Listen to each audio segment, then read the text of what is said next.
వంటి ప్రమాదకర మహమ్మారికి పుట్టినిల్లు అని ఆరోపణలు ఎదుర్కొంటోన్న డ్రాగన్ కంట్రీ చైనా మరో డేంజరస్ ఫంగస్ ను సృష్టించిందా? అగ్రికల్చరల్ టెర్రరిజానికి తెరదీసిందా అంటే అగ్రరాజ్యం అమెరికా అవుననే సమాధానమిస్తోంది. అమెరికాలో ఇద్దరు చైనా సైంటిస్టులు అరెస్ట్ అవ్వడం తీవ్ర కలకలం రేపుతోంది. చైనా సైంటిస్టులు జియాన్ లియూని అమెరికా FBI ప్రశ్నిస్తోంది. ప్రమాదకర ఫంగస్ స్మగ్లింగ్ చేశారంటూ కేసు నమోదు చేసింది.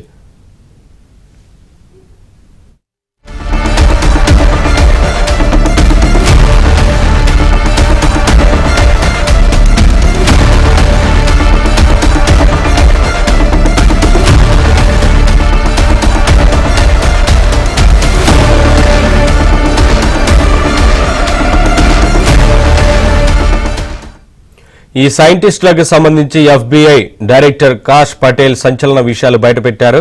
అరెస్ట్ అయిన చైనా సైంటిస్టుల దగ్గర ఫుజారియం గ్రామినేరం అనే ఫంగస్ కనుగొన్నట్లు తెలిపారు. ఇది అగ్రికల్చరల్ టెర్రరిజం ఆయుధం అంటూ ఆరోపించారు. మిషిగన్ యూనివర్సిటీలో పరిశోధనల కోసం తరలిస్తున్నట్లు భావిస్తున్నారు. ఈ ఫంగస్ గోధుమ, బార్లీ, మొక్కజొన్న, వరి పంటలపై దాడి చేస్తుందని అనుమానాలు వ్యక్తం చేస్తున్నారు.